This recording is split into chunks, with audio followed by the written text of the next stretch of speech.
आज मैं गुप्ता गुप्ता का इरिगेशन इंजीनियरिंग डिस्कस करने जा रहा हूँ। क्वेश्चन नंबर फर्स्ट,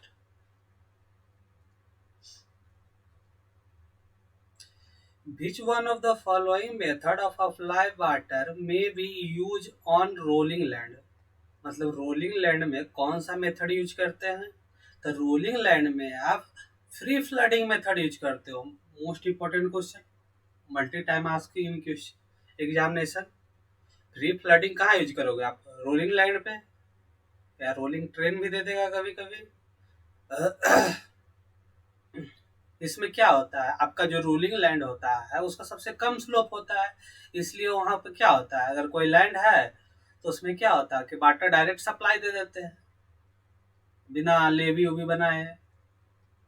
लेवी बिना बनाए हम वाटर डायरेक्ट अप्लाई कर देते हैं। बॉर्डर फ्लडिंग में क्या होता है, एक आपका डिच होता है, उससे क्या होता है, आपको क्या होता है, एक लॉन्गिट्यूडनल लेवी प्रोवाइड कर देते हैं, और यहाँ डिश से ओपनिंग देकर इसमें क्या करते हैं, आपका इरिगेशन कर देते हैं। लेवी का जो होता है डिस्टेंस होता है टू लेवी के बिन में 10 से 20 मीटर होता है। ये आपका बॉर्डर फ्लडिंग हो गया। बॉर्डर फ्लडिंग के बाद चेक फ्लडिंग आ गया। चेक फ्लडिंग में भी सेम काम करते हैं। Ordinary flooding, water control by the construction of the low और फ्लैट लेवीज। इसमें भी छोटा छोटा लेवी बना के करते हैं काम, ऐसे ऐसे। तो आप is this method suitable for high and low permeable soil. Check check flooding method है जो high and low permeable soil के लिए करेंगे। फरो वाला क्या किसके लिए कर रहे हैं? फरो में क्या करते हैं, बीच बीच में गड्ढा कर देते हैं और इस दोनों, और बीच में ऊंचा कर देते हैं दोनों साइड, मतलब कि डिप होता है, गड्ढा होता है। तो इसमें क्या होता है, आलू और शुगर केन यहाँ पे जो हिल होता है उस पे रोप दिया जाता है, और इसमें जब इरिगेशन करना होता है तो इसमें क्या करते हैं, वाटर गड्ढे में प्रोवाइड करते हैं। तो this method preferred for crop किसके लिए करेंगे? रो, जो रो में वो ग्रो किया जाए। एग्जाम्पल शुगर केन, पोटैटो वगैरह हो जाएगा etc। Only the method 20 to 50% agriculture field bated. इसमें क्या होता है कि 20 to 50% ही एरिया बेटेड हो पाता है, जिससे क्या होता है, आपका इवोपरेशन लॉस रिड्यूस हो जाता है।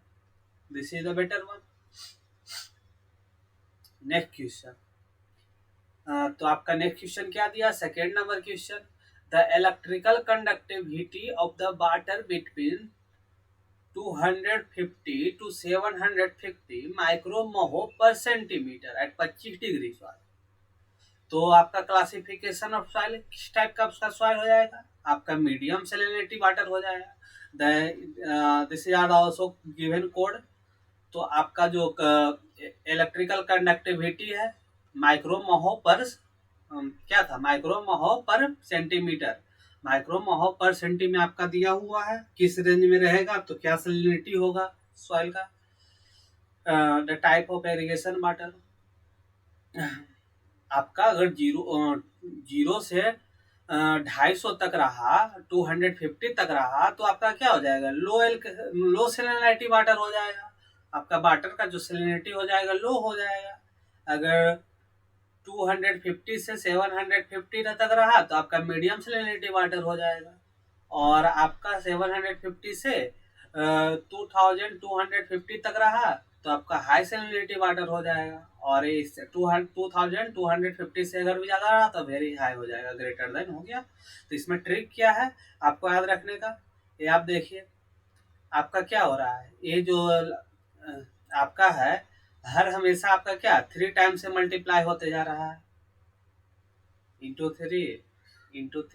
आप ट्रिक से याद रख सकते हो कि 0 से 250 तक रहा तो लो सैलिनिटी, 250 से 750 3 टाइम्स बढ़ गया, तो आपका क्या हुआ, मीडियम सैलिनिटी, और ये हाई सैलिनिटी का हो गया, और ये वेरी हाई का हो गया। Next question, sodium absorption ratio का जो डिफाइंड है, सोडियम एब्जॉर्प्शन रेशियो का जो फार्मूला होता है वो क्या होता है आपका, this is which one is the right, that is also all of the a आपका that one the right option. Sorry, already under root दिया हुआ है। तो आपका क्या हो जाए, सोडियम एक्सॉर्प्शन रेशियो का फार्मूला क्या हो जाता है आपका, जो Na का जो कंसंट्रेशन है वाटर में और सॉइल में, और आपका क्या हो जाएगा under root of calcium ion जो प्रेजेंट है, अब प्लस मैग्नीशियम का आयन प्रेजेंट है, डिवाइडेड बाय 2। ये टोटल में मैं अंडर रूट डाल दिया, ये आपका हो जाएगा जो सोडियम एक्सॉर्प्शन रेशियो का आपका फार्मूला हो जाएगा। अब सोडियम एक्सॉर्प्शन रेशियो का फार्मूला हो गया। ये क्या करता है, where concentration represent milliequivalent per litre sodium calcium and magnesium के विद रिस्पेक्ट में डिफाइन करते हैं sodium absorption ratio. Next question, the value of the sodium absorption ratio high sodium water lie between. अब high sodium water के लिए कहाँ से कहाँ तक लाई करेगा, इसके लिए भी एक को टेबल दिया हुआ है।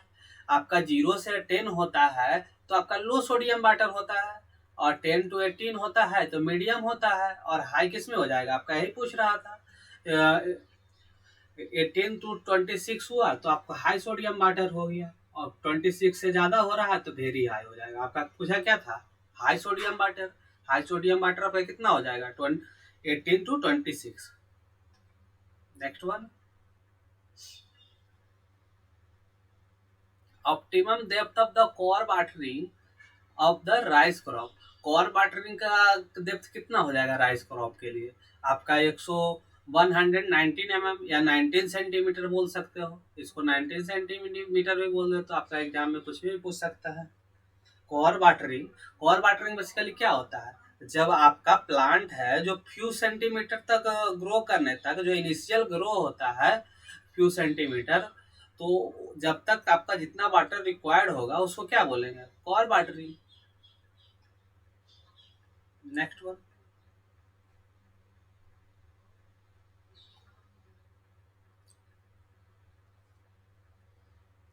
6 number question, irrigation water having concentration of Na यहाँ पे 2 प्लस दे दिया, Na प्लस होगा, कैल्शियम का 2 प्लस, मैग्नीशियम का 2 प्लस दिया हुआ है मिली इक्विवेलेंट पर लीटर, तो क्लासिफाई एज क्या होगा, तो सोडियम एक्सेप्शन रेशियो निकालना पड़ेगा। तो सोडियम एक्सेप्शन रेशियो का फार्मूला क्या था आपका, Na plus divided by under root of क्या, कैल्शियम का 2 प्लस, मैग्नीशियम का 2 प्लस, 2 प्लस ये प्लस था डिवाइडेड बाई 2। तो आपका Na कितना दिया हुआ है, Na आपका 20 दिया हुआ है, और कैल्शियम कितना दिया हुआ है, 3 दिया हुआ है, मैग्नीशियम कितना दिया हुआ है, 1 दिया हुआ है। तो 3 और 1 4 हो जाएगा, 4 डिवाइडेड बाई 2 हो जाएगा, 2 हो जाएगा, under root of 2, 20 by under root 2 आ जाएगा। इसको आप सॉल्व करोगे तो आपका कितना आ रहा है, 14 पॉइंट समथिंग। तो आपका 14 पॉइंट समथिंग किस रेंज में लाई करता है, ये क्या था 10 to 18, 10 to 18, ये क्या था मीडियम रेंज में लाई कर रहा है, ये मीडियम सैलिनिटी रेंज में लाई कर रहा है। आप पहले भी देख चुके हो कि 10 to 18 किस रेंज में sodium adsorption ratio, medium sodium water में लाई करेगा, तो ये क्या हो जाएगा, आंसर क्या हो जाएगा आपका, be the right one, medium sodium water. Next one, relationship between duty किस में है, हेक्टेयर पर क्यूबिक में, depth of the water delta in metre, the base period in days. तो गिवन बाई क्या हो जाता है, डेल्टा इज इक्वल टू आपका क्या हो जाएगा 8.64 बी बाई डी हो जाएगा, this is the right one. 8.6 पर हो जाएगा, delta is equal to B by D, B the base period और D the duty in hectare per cubic, और डेल्टा जो आएगा आपका मीटर में आएगा, जो बी डालना होगा वो डे में डालना होगा, पर डे, जो जितना डे हो आपका क्रॉप का पीरियड जितना हो। Next one, duty is largest, मतलब कि पूछ रहा है कि ड्यूटी इज लार्जेस्ट कहाँ पे होगा, आपका ड्यूटी है जो लार्जेस्ट कहाँ पे होगा, ऑन द फील्ड में लार्जेस्ट होगा आपका। क्यों होगा? आपका ड्यूटी होगा जो फील्ड में लार्जेस्ट होगा। ड्यूटी क्या होता है आपका? ड्यूटी का जो डायमेंशन है क्या है? हेक्टेयर पर क्यूमैक। क्यूमैक को क्या लिख सकते हो? Metre cube. तो अब कह रहा है कि लार्जेस्ट कहाँ पे होगा। तो आपका सोचो, ऐसे 1 मीटर क्यूब आप वाटर दे रहे हो तो कितना हेक्टेयर पटा रहा है, आपका कितना एरिया एग्रीगेट कर रहा है हेक्टेयर में। तो आप मतलब कि 1 मीटर क्यूब में जहाँ पर मैक्सिमम एरिया है एग्रीगेट करेगा वाटर, वहाँ का ड्यूटी मैक्सिमम होगा। मैक्सिमम होगा तो आपका ड्यूटी कहाँ पे मैक्सिमम हो रहा है? इन आपका जब कर रहे हो हेड एट वाटर कोर्स, अगर वाटर कोर्स से आ रहा है वाटर तो कुछ कनाल में भी लॉस हो जाएगा, तो यहाँ पे तो लॉसेस हो जा रहा है। अभी कह रहा है कि फील्ड, तो फील्ड में इंटर करने के बाद जो होगा इवोपरेशन लॉस ही ना होगा, सिर्फ फील्ड का ही ना। इसमें तो कम लॉस होगा क्योंकि इससे ऑलरेडी कनाल से आ चुका है water at head of the main canal. तो मेन कनाल के हेड पे बोल रहा है तो वहां के बाद कनेल में आएगा, उसके बाद वाटर कोर्स में जाएगा। तो अभी तो आएगा, तो इसमें जो कनाल में होगा लॉसेज, कुछ वाटर कोर्सेज में होगा लॉसेज, तो ये हेड अप हो जाएगा। This is the right one. Field में सबसे ज्यादा ड्यूटी होगा। नेक्स्ट वन 9 का, outlet discharge factor is is the duty at the head of, कहाँ पे होगा? आउटलेट डिस्चार्ज फैक्टर जो होता है duty at head of the water course. This is the solution में the outlet of the minor that inlet of the water course is called outlet. The outlet represented at the boundary between irrigation department and farmer. Um, duty at the outlet is called outlet discharge factor. तो मतलब क्या कर रहा है, जब आपका जो government क्या है कि जो आपका मेन कनाल से आपको आउटलेट तक आपको लाकर छोड़ देता है, उसके बाद किसान खुद ही पानी अपना छोटा छोटा लेविज बना के हाथी कनाल बना के ले जाता है। तो यहाँ तो क्या है, आउटलेट डिस्चार्ज फैक्टर क्या हो जाएगा? Duty of the crop is the defined at the number of hectare land aggregated, that is also already discuss. आपका क्या हो जाएगा? This is the right one. Option क्या हो जाएगा? Outlet discharge factor of the duty at a head of water course हो जाएगा। Water course पे जितना ड्यूटी होगा उसे ही आउटलेट डिस्चार्ज फैक्टर बोलेंगे। नेक्स्ट वन,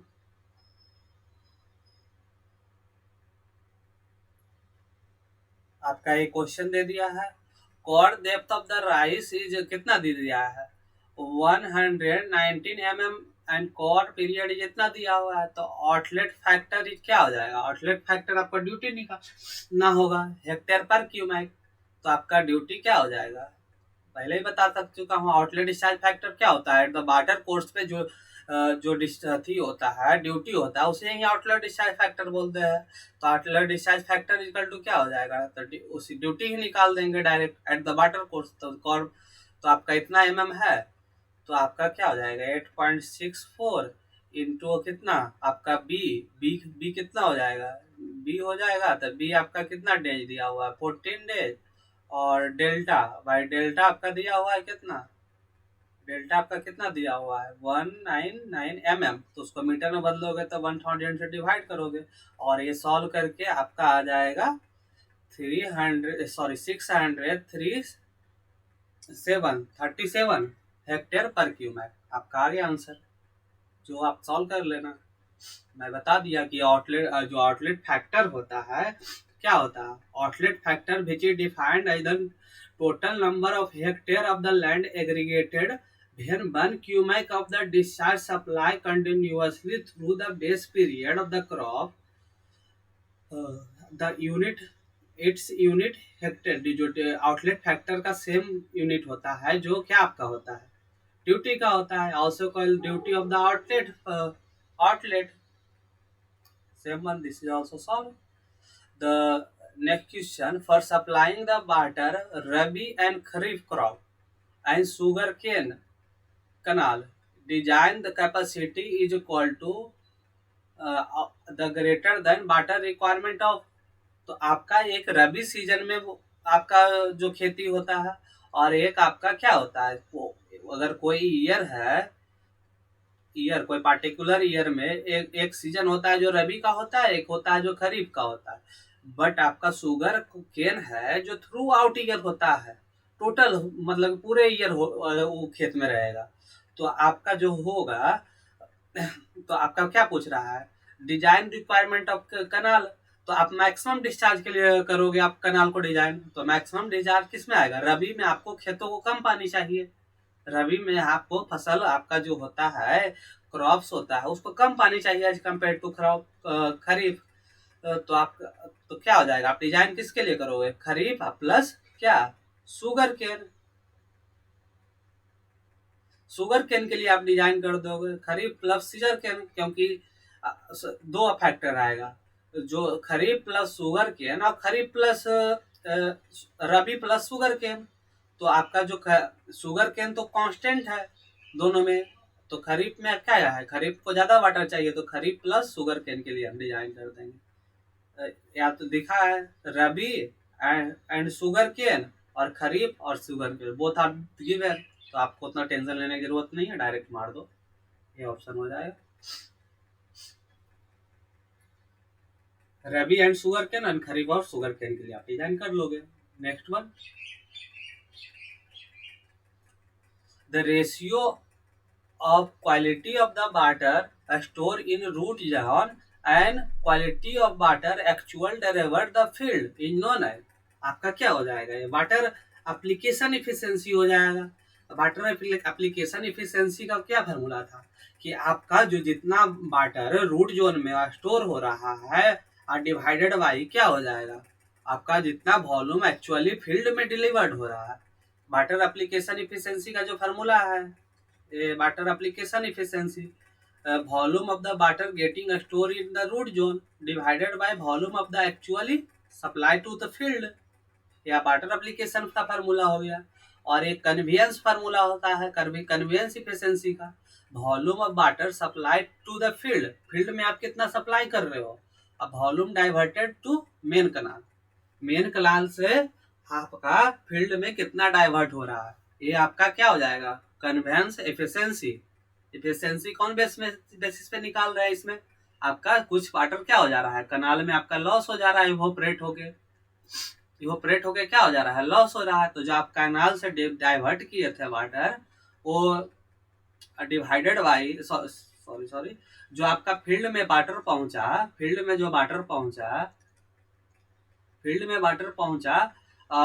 डिवाइडेड बाई आप कनाल से कितना वाटर भेजे हो, वो आपका कन्वेंस हो जाएगा। और एप्लीकेशन आपका फील्ड के जो रूट जोन में स्टोर हुआ है और डिवाइडेड बाई आप फील्ड में कितना वाटर भेजे हो, क्योंकि इसमें जो कुछ इवोपरेशन लॉस भी हो जाएगा फील्ड में। और एक हो गया water storage efficiency, volume of water getting store in the root zone and volume of water required in root zone. आपका रूट जोन में कितना रिक्वायर्ड है और आप कितना स्टोर करके रखे हो, ये आपका वाटर स्टोरेज इफिशिएंसी हो जाएगा। वाटर यूज एफिशिएंसी क्या हो जाएगा, volume of water beneficially use by the crop कितना वाटर यूज कर रहा है, और आप वॉल्यूम ऑफ वाटर फील्ड कितना में दे रहे हो, तो आपका ये यूज इफिशिएंसी हो जाएगा। कि सिंपल है, नाम से ही पता है कि कितना क्रॉप यूज कर रहा है, आप कितना फील्ड में दे रहे हो, तो यूज एफिशिएंसी हो जाएगा। एक और था water distribution efficiency, distributor efficiency equal to हो जाता है 1 - बाई/डी × 100।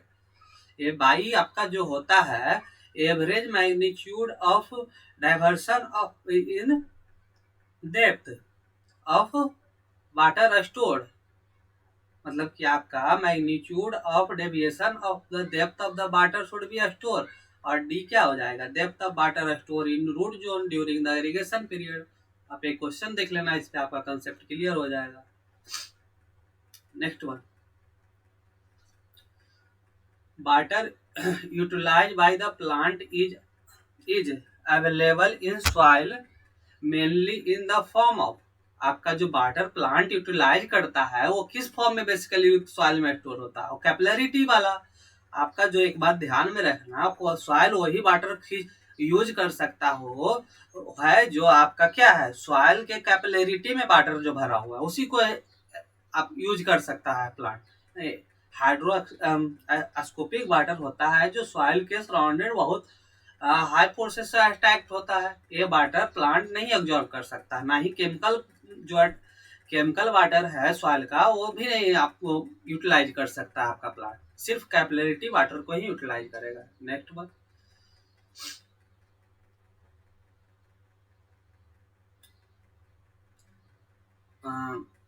14 number, amount of irrigation water required to meet the above transpiration needs of the crop during the full crop।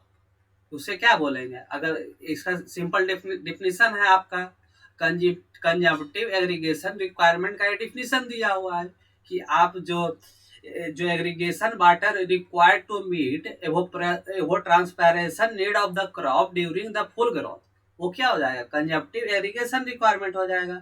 जो भी क्रॉप आपका वो ट्रांसपेरेशन नीड होता है क्रॉप के लिए, वो क्या होता है आपका कंजप्टिव एरिगेशन रिक्वायरमेंट, वो डिफिनेशन ही डायरेक्ट पूछ दिया है।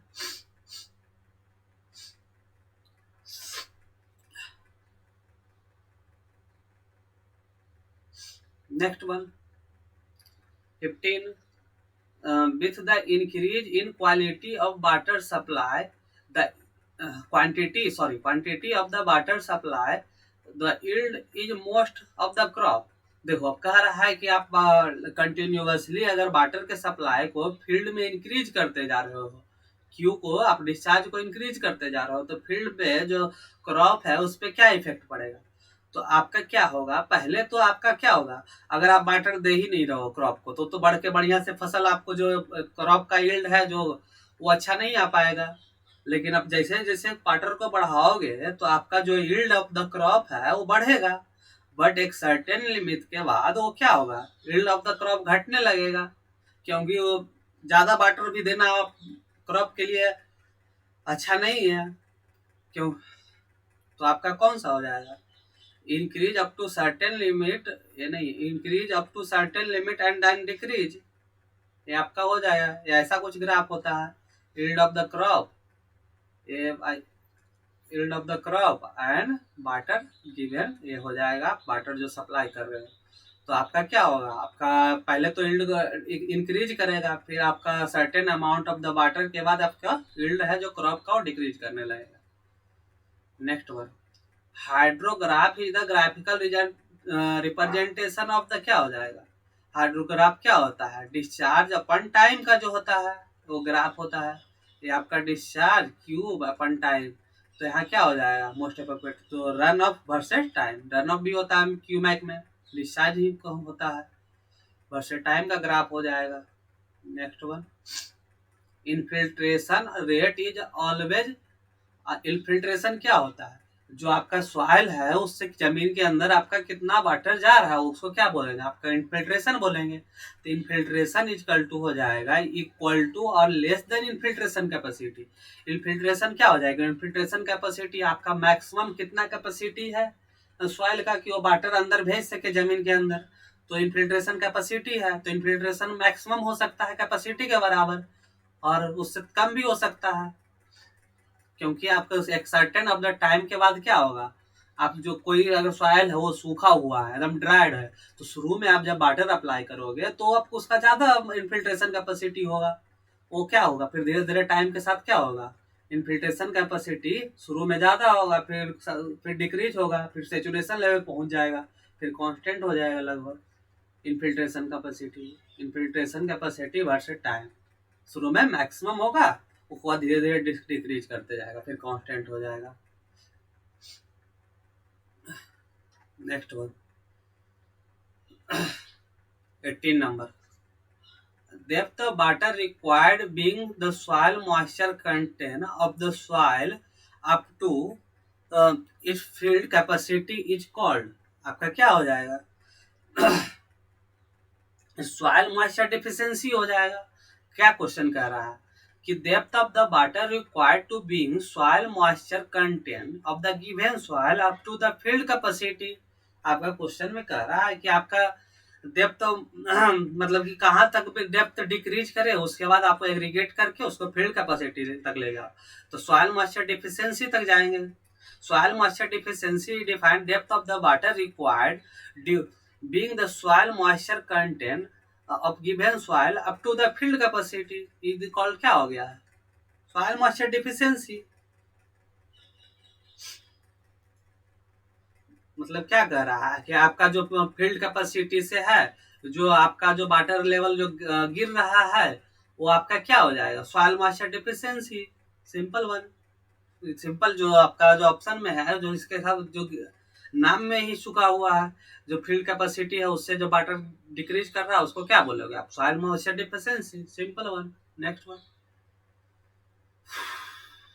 इनफिल्ट्रेशन कैपेसिटी ऑलरेडी डिस्कस कर चुका हूँ।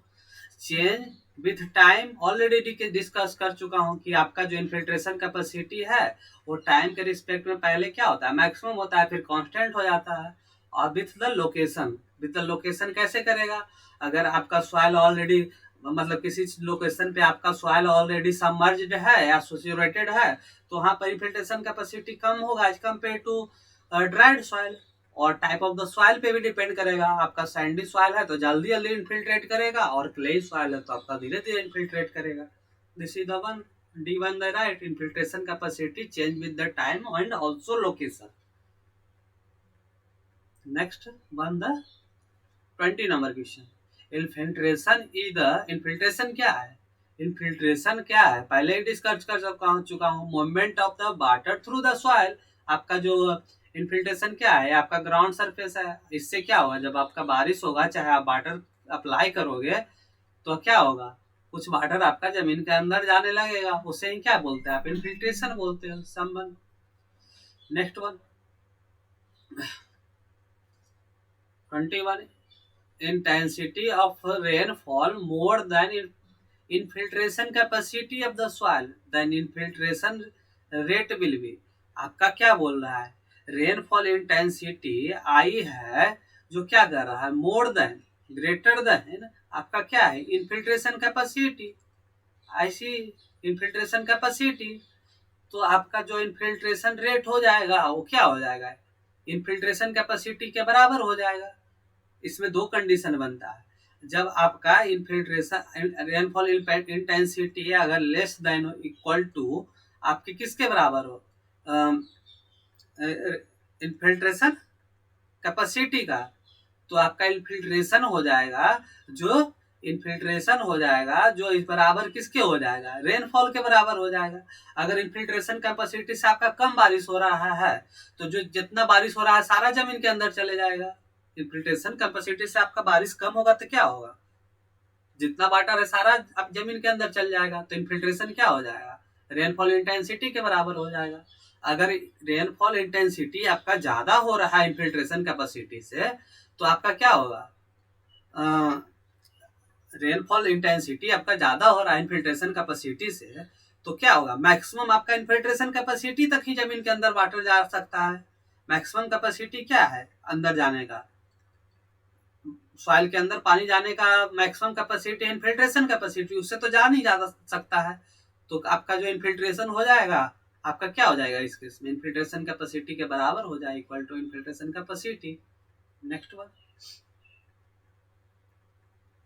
Cyclonic cyclonic precipitation is cause lifting of air mass due to, किसके वजह से होता है, आपका प्रेशर डिफरेंस के कारण होता है। जो साइक्लोनिक होता है वो आपका प्रेशर डिफरेंस के कारण होता है।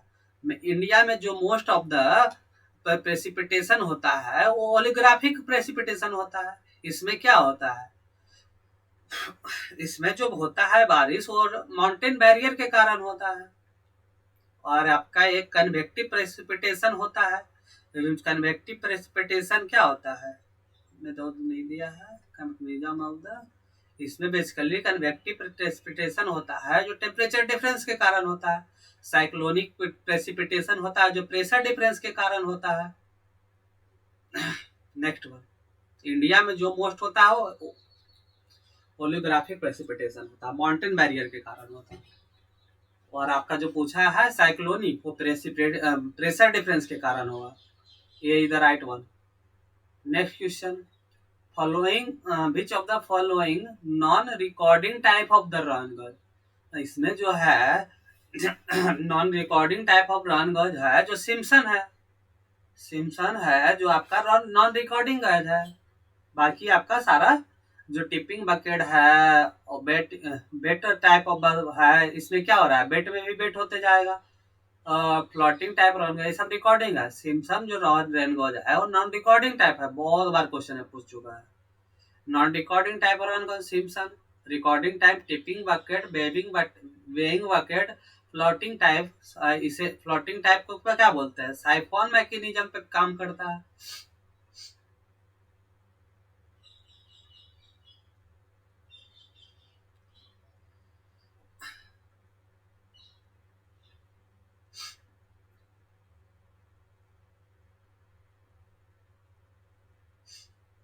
Next one,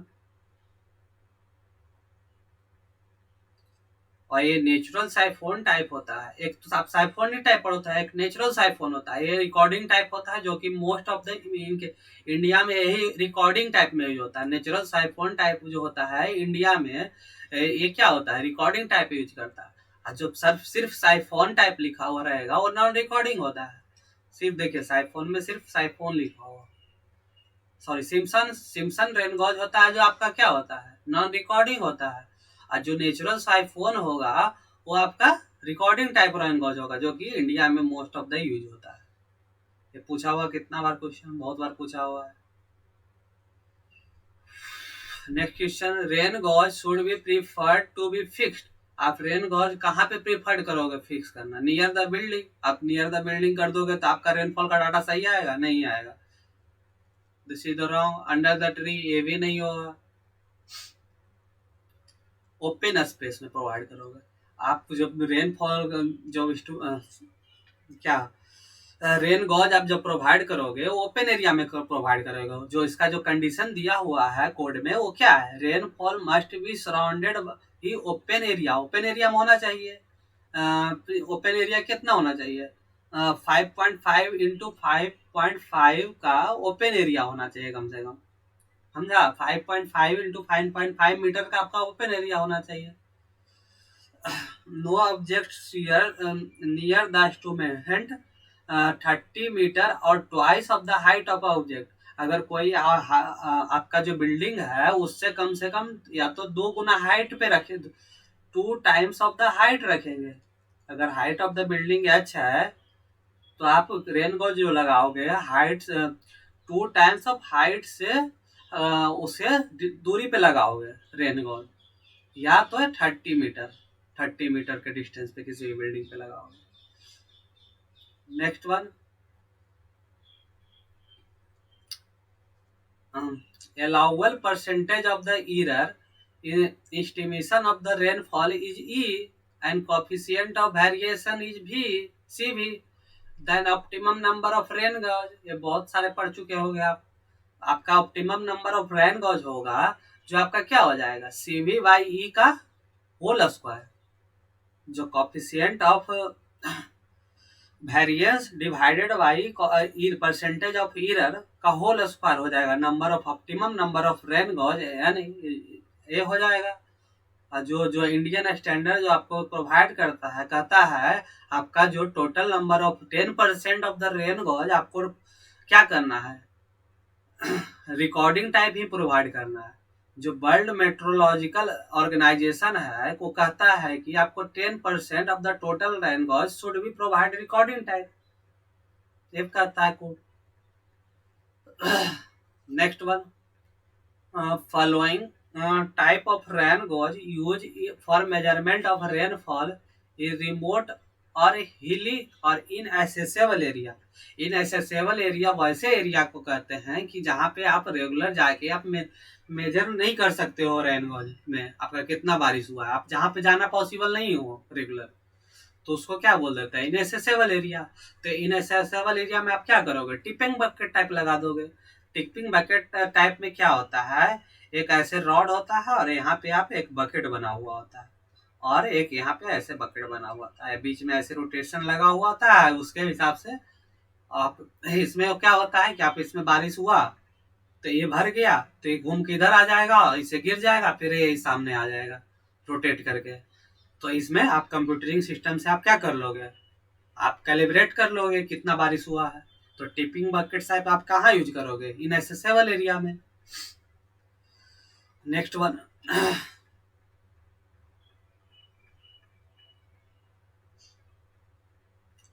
rate of evaporation from the water surface increase if. आपका रेट ऑफ इवोपरेशन अब कैसे इंक्रीज हो जाता है, rate of evaporation of water surface of increase कैसे कैसे हो सकता है। The difference of vapour pressure between water and air is increase. अगर आपका वेपर प्रेशर और आपका बिटवीन और एयर का प्रेशर आपका इंक्रीज करेगा तो ज्यादा जल्दी जल्दी वाटर इवोपरेट होगा। तो इवोपरेशन क्या हो जाएगा, सरफेस का इंक्रीज हो जाएगा। Velocity of the wind decrease.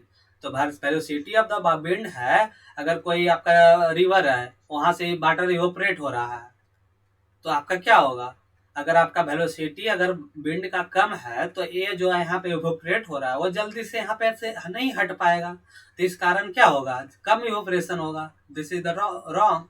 यहाँ पे क्या हो जाएगा, डिक्रीज होने से विंड एटमॉस्फेयर का इवोपरेशन डिक्रीज होगा। Next one, the concentration of the soluble solid is the decrease. This is the right one. अगर आप सॉल्युबल सॉलिड को वाटर में डिक्रीज कर रहे हो तो आपका कम इवोपरेशन होगा, सॉरी ज्यादा इवोपरेशन होगा। आपका आप सॉल्युबल सॉलिड का जो अमाउंट है वाटर में कम कर रहे हो तो आपका जो इवोपरेशन है वो क्या हो जाएगा, इंक्रीज हो जाएगा। This is also right one, this is the right one, this is the 1 and 3 is the right.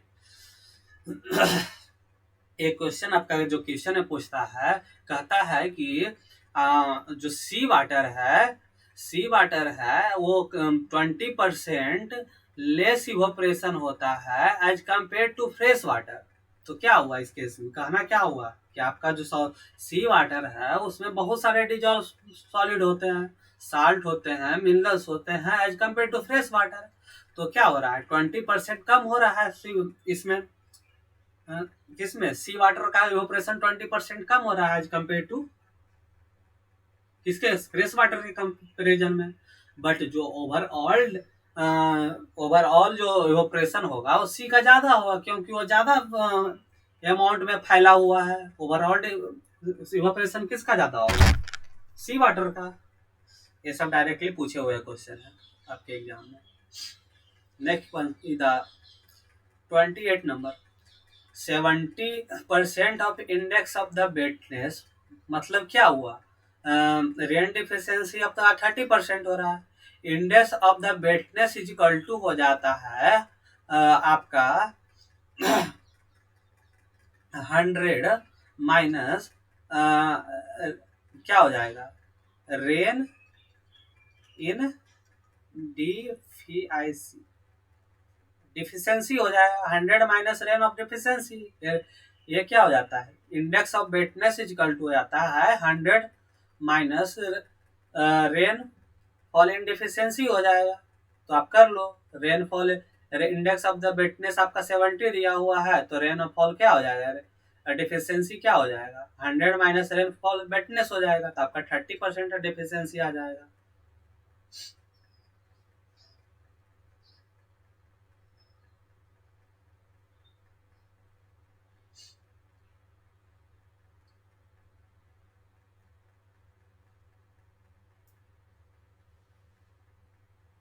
Next one,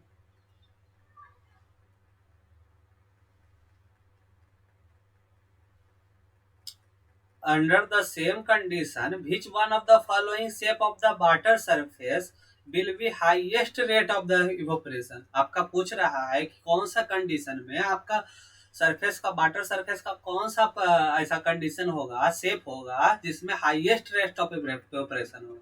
तो आप इसमें सिंपल ध्यान रखना कि कौन सा शेप में सरफेस एरिया ज्यादा आ रहा है, जिस शेप में ज्यादा सरफेस एरिया आएगा उस शेप में क्या होगा, आपका ज्यादा इवेपोरेशन होगा।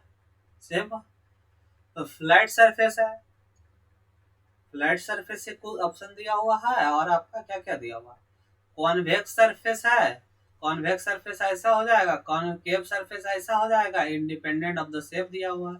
तो आपका क्या देख रहे हो, कॉन्वेक्स शेप में आपका ज्यादा सरफेस एरिया मिल रहा है एज कम्पेयर टू अदर, ये फ्लैट हो गया, और कनकेव में तो कम मिल रहा है। तो आपका कॉन्वेक्स में क्या हो जाएगा, ज्यादा इवोपरेशन हो जाएगा, जिसमें ज्यादा सरफेस एरिया होगा वो इसमें ज्यादा इवोपरेशन होगा, क्योंकि उसमें ज्यादा कॉन्वेक्स में जिसमें ज्यादा सरफेस एरिया होगा उसमें हीट ऑब्जर्व करने के लिए आपका ज्यादा सरफेस अवेलेबल होगा, वहीं पर तो सनलाइट पड़ेगा, जहाँ पे ज्यादा सरफेस एरिया होगा वहाँ ज्यादा हीट जनरेट होगा, ज्यादा हीट ऑब्जर्व करेगा, तो हीट ज्यादा ऑब्जर्व करेगा तो ज्यादा इवोपरेट होगा water. Next one, absorption reason का क्वेश्चन है, इसमें क्या कर रहा है, to estimate the rainfall over the catchment, number of rain gauge required per unit area larger for hilly, hilly के लिए कह रहा है कि आप लार्जर रेन गॉज प्रोवाइड करोगे, और this is the right option, क्योंकि हिली में आप क्या करते हो, ज्यादा रेन गॉज प्रोवाइड करते हो as compare to flat ground. Next reason क्या दिया हुआ, rainfall gradient steep to select your correct, हाँ रेन बिकॉज इसमें रीजन में क्या दिया हुआ है, रेन गॉज ग्रेडियंट स्टीप होता है, सही बात है, क्योंकि जो हिली एरिया का होता है उसका जो ग्रेडियंट होता है, स्लोप होता है, वो काफी ज्यादा होता है, करेक्ट एक्सप्लेनेशन भी है इसका, दिस इज द ये इज द राइट वन।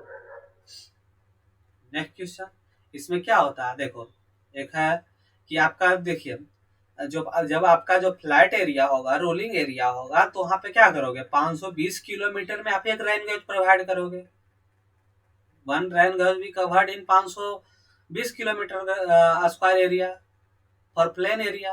अगर आपका एरिया रिकमेंडेड हिली एरिया है, heavy rainfall, one rain gauge cover 130 kilometre, आप 130 किलोमीटर पर एक रेन गेज प्रोवाइड कर दे रहे हो, तो हिली एरिया में आप ज्यादा रेन गॉज दोगे क्योंकि स्लोप ज्यादा है।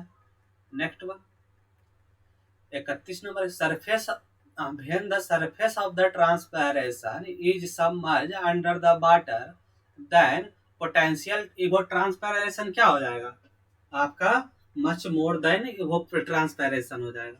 अगर पूरा वाटर आपका जो आप सरफेस है वो पूरा पानी में डूबा हुआ है, तो जो आपका जो आपका जो क्या पूछ रहा था, जो पोटेंशियल एवर ट्रांसपेरेशन है वो सबसे ज्यादा होगा, much more than over transportation होगा, क्योंकि आपको जितना चाहिए जितना चाह सकते आप उतना वहां पे मिलेगा वाटर एवर ट्रांसपरेट होने के लिए, तो क्या होगा वहां पे ज्यादा होगा आपका सबमर्जेड हो। Next one, 32, coefficient of variation, coefficient of variance CV, CV आपका क्या हो जाएगा, स्टैंडर्ड डेविएशन बाय मीन हो जाएगा, कुछ ऑप्शन में स्टैंडर्ड डेविएशन बाय मीन, यहाँ से सीवी आपका निकल जाएगा, standard deviation by mean, mean क्या हो जाता है P1 plus P2 by plus Pn divided by n, आपका वहां से मीन निकाल लेना और स्टैंडर्ड डेविएशन आपके क्वेश्चन में दिया रहेगा, इधर स्टैंडर्ड डेविएशन निकालने का थोड़ा सा लेंदी हो जाता है ऑब्जेक्टिव में, बेसिकली यहाँ से स्टैंडर्ड डेविएशन निकालने का तरीका हो गया n बाई n माइनस 1, ये क्या हो गया नंबर ऑफ स्टेशन, और यहाँ से क्या कर लोगे पी एवरेज का स्क्वायर माइनस पी एवरेज का होल स्क्वायर, आपका जो कर लो, this is the not right. Next one, unit of run off in MKS unit, MKS unit में आपका रन ऑफ क्या हो जाएगा, रन ऑफ क्या हो जाता है directly like discharge, cubic metre per second हो जाएगा एमकेएस में, सेकेंड यूनिट में आपका एमकेएस क्या देता है सेकेंड में देता है, तो क्यू क्या हो जाएगा क्यूबिक मीटर, मीटर क्यूब पर सेकेंड हो जाएगा आपका एमकेएस यूनिट में। Next one, run of increase with, run of आपका इंक्रीज कब करेगा, जब आपका increase in intensity of the rainfall, आपका अगर ज्यादा बारिश हो रहा है तो ज्यादा पानी अगर आपका रन ऑफ होगा, रन ऑफ क्या कहलाता है कि आपका जो कुछ बारिश हो रहा है, आपका लैंड है कुछ बारिश हो रहा है तो इसमें कुछ क्वांटिटी है जो इन्फिल्ट्रेट कर जा रहा है, और कुछ वाटर है जो जमीन के सहारे बह के आपका नदी में चला जा रहा है, तो जो रन ऑफ होगा वो क्या होगा, जो जमीन के सहारे बह के जा रहा है नदी में वो रन ऑफ होगा। तो जितना ज्यादा बारिश होगा उतना ज्यादा पानी जाएगा नदी में, सिंपल बात। Increase the rainfall intensity, run off the will be increase. Next one, the area between isohyet क्या क्या है, 45 सेंटीमीटर, 55 सेंटीमीटर। वो उसके बीच का एरिया क्या है आपका, 100 स्क्वायर किलोमीटर। और आपके जो और area between 55 to 65 rainfall intensity जो आपका है आइसोहाइट के बीच में एरिया इतना है। तो average depth of the annual precipitation over इतना। तो आप इसमें सिंपल करो, वेटेज एवरेज निकाल दो। वेटेज एवरेज निकालने आता है ना, आपका क्या करोगे सिंपल वेटेज एवरेज का फॉर्मूला लगा दो। वेटेज एवरेज क्या हो जाएगा आपका, जो P1 plus P2/2 into area A1 उसके बीच का area, plus P2 plus P3/3 उसके बीच का एरिया जो आ रहा है, अब डिवाइडेड बाई टोटल एरिया। तो आप इसमें क्या आपका रेनफॉल क्या था, 45 से 50 था, डिवाइडेड बाई 2 उसके बीच का एरिया 100 था, और 55 प्लस क्या था 65 था, ये 65 था, ये 55 था। तो आप इसके बीच का एरिया 150 है, डिवाइडेड बाई टोटल एरिया 250 हो जाएगा। इसको सॉल्व करोगे तो आपका 56 सेंटीमीटर आएगा आपका एवरेज रेनफॉल। सिंपल था, इसमें वेटेज सिर्फ निकालना था। Next one, current meter use to measure. Current meter आप पहले भी पढ़ चुके होंगे। करंट मीटर क्या होता है, use to measuring flow velocity measure करता है। करंट मीटर आपका क्या करता है, आपका जो कैनल का है ओपन के चैनल में आपका फ्लो वेलोसिटी मेजर करता है current meter. Next one, if the rain between 2 p.m. and 3 p.m. the entire basin of the area just start to contributing water at 3 ppm to outlet the time of the concentration। पूछ रहा है कि आपका rainfall जो है 2 से 3 ppm के बीच हुआ है। रेनफॉल आपका 2 से 3 पीएम के बीच शाम को बारिश हुआ है, 2 से 3 के बजे के बीच में। तो आपका जो कह रहा है कि 3 बजे आपका जो आउटलेट पे है डिस्चार्ज मिलने लगा है, मतलब जस्ट स्टार इंटायर एरिया जो टोटल एरिया है आपका वाटर कंट्रीब्यूट कब करने लगा है 3 ppm पे। तो टाइम ऑफ द कंसंट्रेशन क्या हो जाएगा ये पूछ रहा है। तो टाइम ऑफ द कंसंट्रेशन का डेफिनेशन है जो कहता है, ये आपका जो कैचमेंट है, मान लो ये कैचमेंट है आपका, ये सारा ड्रेनेज है। तो टाइम ऑफ द कंसंट्रेशन का जो डेफिनेशन होता है वो कहता है कि आपको फारदेस्ट पॉइंट ये हुआ कुछ भी यहाँ पे होगा, वहां से आपको आउटलेट पॉइंट में जितना आने में टाइम लग रहा है वाटर को, वो क्या होगा आपका टाइम ऑफ द कंसंट्रेशन होगा। तो कब क्या कर रहा है कि 3 बजे आपका टोटल एरिया का जो वाटर था वो कंट्रीब्यूट करने लगा आपको आउटलेट पे रन ऑफ में। तो क्या हो गया आपका 2 बजे बारिश स्टार्ट हुआ था ओवरऑल एरिया में, आपका जो 2 बजे बारिश हुआ था वो तो यहाँ से आने कितना लग गया, 3 बज गया आपको आने में। तो कितना लगा आपको 60 मिनट यहाँ तक लाने में लग गया, वही आपका टाइम ऑफ द कंसंट्रेशन हो गया, फारदेस्ट पॉइंट से आने में लगा समय। Next one 38, rainfall on 5 successive days where measure 100 centimeter 80 mm है 80 mm 60 mm 40 mm 20 mm respectively। The infiltration index of the storm loss rate of the area कितना हो रहा है 50 mm per day. The total surface run of क्या हो जाएगा आपका, तो आपका इसमें सिंपल आप ग्राफ ड्रॉ करके सॉल्व कर सकते हो। इसमें ग्राफ ड्रॉ करके किया है नहीं किया है, तो आप ग्राफ ड्रॉ के कर सकते हो, इजी दिखेगा, सारा डाटा दिखेगा। आपका क्या कह रहा है, ये रेनफॉल इंटेंसिटी हो गया सेंटीमीटर पर डे में पार देते हैं, डे में लिख देते हैं। और आपका ये क्या हो गया आपका ये डे हो गया, आपका टाइम हो गया। तो आपका फर्स्ट डे में आपका कितना बारिश हुआ है 100 mm, और सेकेंड डे आपका कितना हुआ है 80 mm, और थर्ड डे आपका कितना हुआ है 40 mm। और नेक्स्ट ईयर कितना हुआ है आपका 5 सक्सेसिव डे, 1 2 3, ये आपका 80 हो गया, और ये आपका 60 हो गया, और ये आपका 40 हो गया, और लास्ट डे 5th डे कितना हो गया 20 हो गया। तो आपका जो इन्फिल्ट्रेशन है जो जमीन के अंदर चला जा रहा है वाटर, आपका क्या हो जाएगा 50 दिया हुआ है, 50 सेंटीमीटर पर डे जा रहा है, तो आपका 50 हो गया। ये आपका जो 5 हो गया इन्फिल्ट्रेशन हो गया, इन्फिल्ट्रेशन क्या दिया है इन्फिल्ट्रेशन इंडेक्स जो आपका 5 हुआ 50 mm पर डे दिया हुआ है। उससे जो नीचे का पानी है वो आपका सारा जमीन के अंदर चला जा रहा है। तो टोटल सरफेस रन ऑफ पूछ रहा है, सरफेस रन ऑफ क्या होगा जो उससे ऊपर का है, तो ऊपर का क्या हो गया, इसमें आप 100 में कितना घटा लो, 100 में 40 घटा लो, 100 में सॉरी 50 आपका घटा लो, प्लस आप कितना है 80 में 50 घटा लो, प्लस 60 में 50 घटा लो, उतना ही रन ऑफ होगा, क्योंकि 40 वाला तो सारा का सारा पानी चला गया है, तो 20 वाला भी चला जाएगा सारा का सारा। तो आपका टोटल कितना आ गया 50 प्लस 5 3 और यहाँ से तो 50 प्लस 30 प्लस 10 आपका क्या हो जाएगा 90 mm। 90 mm आपका क्या हो जाएगा, आपका जो है वाटर सरफेस रन ऑफ होगा। नेक्स्ट वन 39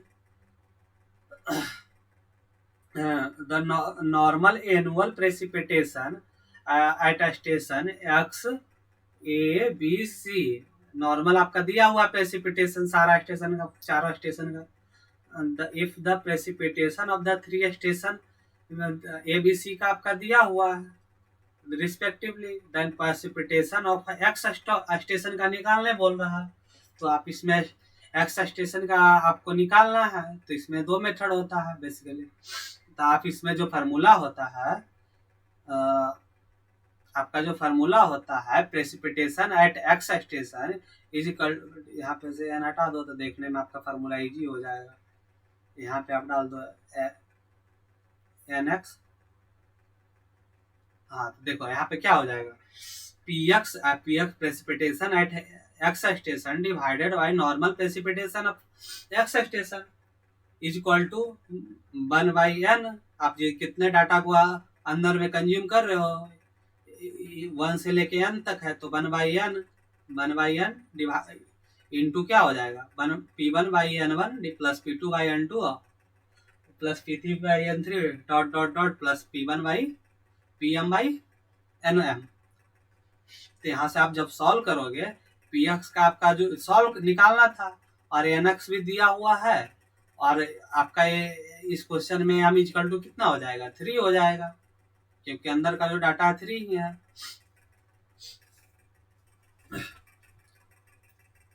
आपका क्या हो जाएगा देखिए, आपका nx जो हुआ है एक्स स्टेशन का जो नॉर्मल प्रेसिपिटेशन है 700 mm है, और n का वैल्यू कितना हो गया 1 2 3 है अंदर का डाटा, तो 3 दे दिए।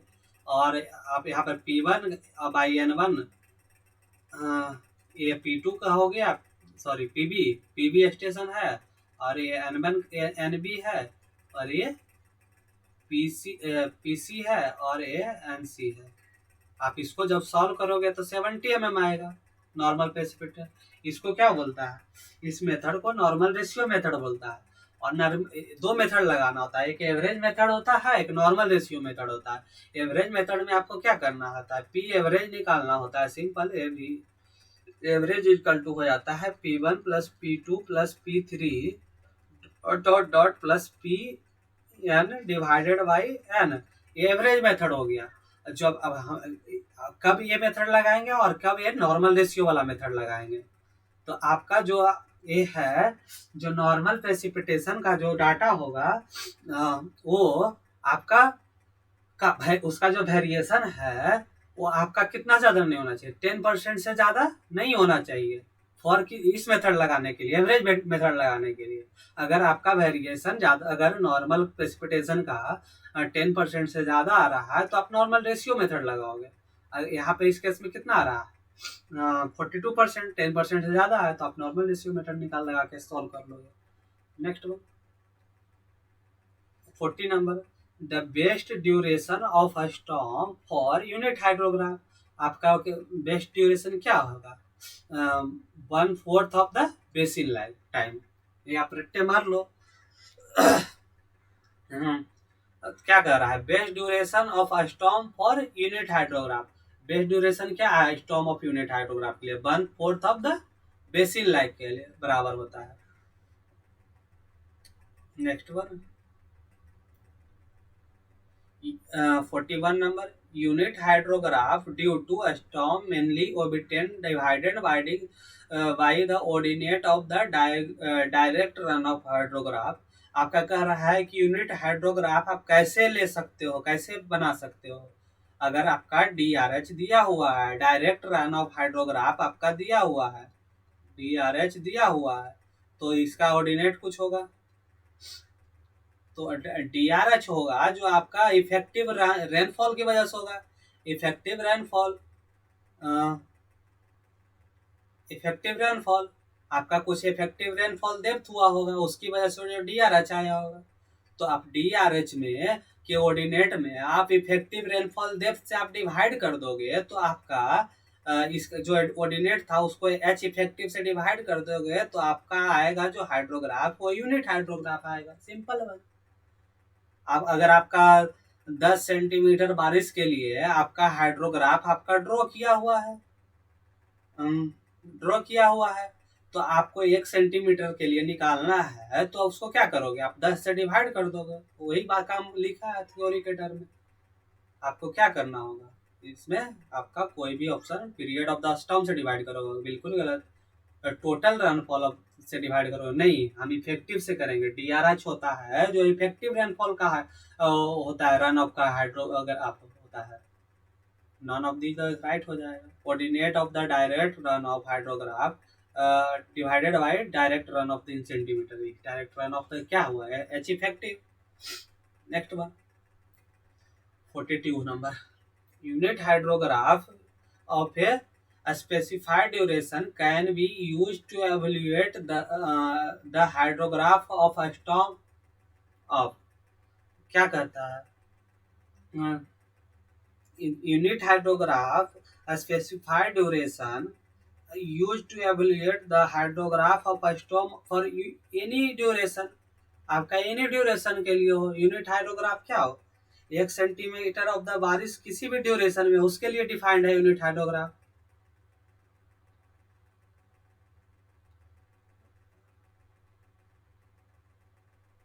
Unit hydrograph is the direct run-off hydrograph for unit or unit inch या 1 centimeter of the constant rainfall uniform over occurring of the area of the watershed। Concept of the unit hydrograph based on the linear system theory। इससे क्या बोलते हैं? Linear system theory को आप hydrology के term में बोलोगे linear response and following principle of the superposition and proportionality. इस टाइम को क्या बोलता है? जो आपका एग्जाम में टर्म यूज करेगा, जो आपका होता है यूनिट हाइड्रोग्राफ जो फॉलो करता है लीनियर रिस्पॉन्स करता है। और unit hydrograph of any duration to determine using unit hydrograph of specified duration. This is the D1 the right option, any duration. 43 number question, आपका क्या कर रहा है? एस कर्व जो एस हाइड्रोग्राफ होता है यूज टू एबिटेंड क्या करता है hydrograph? Shorter duration from the longer duration hydro आपका प्राप्त कर सकता है जो है, और longer to shorter duration both provide आप निकाल सकते हो। जो एस कर्व होता है, एस कर्व क्या होता है? आपका जो हाइड्रोग्राफ है उसको लाइक कराते जाओगे आप अपने ड्यूरेशन ऑफ द रेनफॉल से, तो आपका जो ग्राफ मिलेगा ऐसे वो क्या होगा? एस कर्व होगा। इससे क्या फाइंड कर सकते हो? फॉर लॉन्गर ड्यूरेशन आप शॉर्टर ड्यूरेशन के हाइड्रोग्राफ को भी फाइंड कर सकते हो, और शॉर्टर ड्यूरेशन से लॉन्गर ड्यूरेशन के भी हाइड्रोग्राफ को फाइंड कर सकते हो। एस कर्व से बोथ फाइंड कर सकते हो। Next one, 44 number, the 2 4-hour unit hydrograph are staggered by 4 hour and added graphically the result hydrograph to be. आपका कह रहा है कि आपका 2 हाइड्रोग्राफ था, 1 हाइड्रोग्राफ मान लो आपका 4 आवर का ड्यूरेशन का है, और इसको फिर से 4 आवर से उसको एक हाइड्रोग्राफ का और ऐड कर दिए। सॉरी, यहाँ से नहीं होगा, आगे बढ़ जाएगा।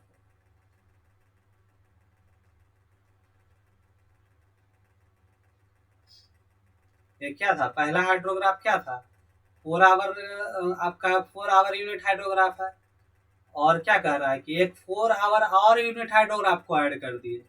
तो आपका क्या हुआ, 4 आवर यूनिट हाइड्रोग्राफ मतलब कि 1 सेंटीमीटर या 1 इंच या 1 कुछ हो जाएगा। तो आप 1 सेंटीमीटर या 10 mm बोलो, सेम है। तो आपका फिर एक ऐड कर दिया 1 सेंटीमीटर, तो 2 सेंटीमीटर बारिश हो गया। तो 2 सेंटीमीटर, अब 4 आवर 8 आवर हो गया। तो 8 hour hydrograph of 20 centimetre run out हो जाएगा आपका answer correct. Next one, according to Dicken formula for estimation of the flood peak discharge is proportional to. Dicken formula आपका जो फ्लड डिस्चार्ज के लिए, पीक डिस्चार्ज के लिए जो फार्मूला दिया है वो CD इंटू ए के पावर 2/3, आपका ए के पावर 2/3/4, 3/4 हो जाएगा। डीकेन वाला 3/4 दिया था, और रेले दिया था, जो जो जो रेले दिए थे वो पीक डिस्चार्ज को जो फार्मूला दिया था, सी रेले इंटू क्या हो जाएगा, ए के पावर 2/3। ये क्या दिया था, रेले दिया था। और जो डीकेन दिया था, CD ए के पावर 3/4, डीकेन वाला हो गया। आपका ए है जो एरिया ऑफ द कैचमेंट है, ये क्या हो जाएगा, किलोमीटर स्क्वायर। इसके लिए भी सेम किलोमीटर स्क्वायर। आपका CD है जो कांस्टेंट है, एक रेल, इसमें क्या हो जाएगा, डीकेन कांस्टेंट, इसमें क्या हो जाएगा, CR, इधर Rayleigh constant. The C value varies from 11 point, सब लगभग 11 से 22 के बीच में होता है। तो आप क्या पूछ दिया, next question, the relation between probability and recurrence interval. अब प्रोबेबिलिटी इज इक्वल टू क्या हो जाता है, 1/t, T the recurrence interval हो जाता है, रिकरेंस इंटरवल। या तो इसको रिकरेंस इंटरवल या रिटर्न पीरियड भी बोल सकते हो, रिटर्न पीरियड। तो क्या हो जाएगा, यहाँ से टी इधर भेज दोगे तो PT इज इक्वल टू 1 हो जाएगा। Next one, from the soil, the dimension of the coefficient of the transmissibility का आपको डायमेंशन पूछ रहा है। तो ट्रांसमिसिबिलिटी क्या हो जाता है, ट्रांसमिसिबिलिटी इज इक्वल टू हो जाता है, T से डिनोट करते हैं। ट्रांसमिटिबिलिटी इज इक्वल टू क्या हो जाता है, परमेबिलिटी इनटू आपका क्या हो जाता है, विथ। ट्रांसमिसिबिलिटी बेसिकली आपको कन्फाइंड एक्यूफायर के लिए डिफाइंड है। कन्फाइंड एक्यूफायर जिसका, वह एक्यूफायर है जो आपका टॉप एंड बॉटम लेयर क्या हो, इनपरमिवियस हो, और उसका जो हो गया है विथ क्या हो गया, बी, ये बी हो गया, और इसका जो परमेबिलिटी हो गया आपका के हो गया। तो ट्रांसमिसिबिलिटी इज इक्वल टू हो जाएगा परमेबिलिटी इनटू विथ। ये किसके लिए डिफाइंड है, ट्रांसमिसिबिलिटी, कभी कभी पूछ लेता है, वो कन्फाइंड एक्यूफायर के लिए है। तो इसका आपका डायमेंशन क्या हो जाएगा, परमेबिलिटी का डायमेंशन आप ऑलरेडी जानते हो, आप किसमें लिखते हो, मीटर पर सेकेंड, और विथ का क्या किसमें लिखोगे, तो मीटर में लिखोगे। तो आपका जो डायमेंशन लिखोगे तो क्या हो जाएगा, मीटर को क्या लिखोगे, L का स्क्वायर, और सेकेंड का क्या लिखोगे, टाइम का इनवर्स 1, और मास का क्या लिखोगे, मास तो था नहीं तो मास का 0 हो जाएगा। C द राइट वन, मास का 0, L का स्क्वायर और T का inverse. Next one, if D the depth of the aquifer through which water following, then relationship between permeability and transmissibility is equal to पढ़ चुके हैं, KB। तो B यहाँ पे B के जगह पर क्या दिया हुआ है, D। तो आप क्या पूछ रहा है, तो T इक्वल टू KB हो जाएगा, सिंपल वन, फार्मूला है पीछे का पूछ लिया था। Next one, 49, artisan aquifer which one of their क्या है, आर्टिशियन एक्यूफर को क्या बोलता है, आर्टिशियन एक्यूफर कन्फाइंड एक्यूफर का दूसरा नाम है। तो आठ बात पहले ही बता चुके हैं। कन्फाइंड एक्वीफर क्या होता है, बोथ साइड इम्परमीवियस होता है, टॉप एंड बॉटम, और बीच में क्या होता है आपका सैंड होता है, इसमें वाटर होता है। तो क्या होगा, B is the right one. Water under the pressure और impervious to impervious strata. Artesian aquifer इस आप उसको क्या बोल सकते हो, कन्फाइंड एक्यूफर। इसमें क्या होता है आपका वाटर क्या होता है, पी एटमॉस्फेरिक से ज्यादा होता है। इसमें क्या होता है एटमॉस्फेरिक, इसमें क्या होता है वाटर प्रेशर में होता है, और क्या होता है टू इम्परमीवियस स्ट्रेटा के बीच होता है। या तो इसको आर्टिफिशियल प्रेशर भी नाम होता है, और कन्फाइंड एक्यूफर, दोनों सेम है। Next one, next one and last one, ये ऑलरेडी इन्वायरमेंट में डिस्कस कर चुका हूँ। डीप बेल, डीप बेल क्या होता है, deep well have more discharge compare to shallow depth. Deep well आपके क्या याद कर लो आप, डीप बेल होगा जो ज्यादा डेप्थ में बेल होगा आपका, वो ज्यादा डिस्चार्ज देगा as compare to shallow well. Shallow well के कंपेयर में डीप बेल क्या होगा, ज्यादा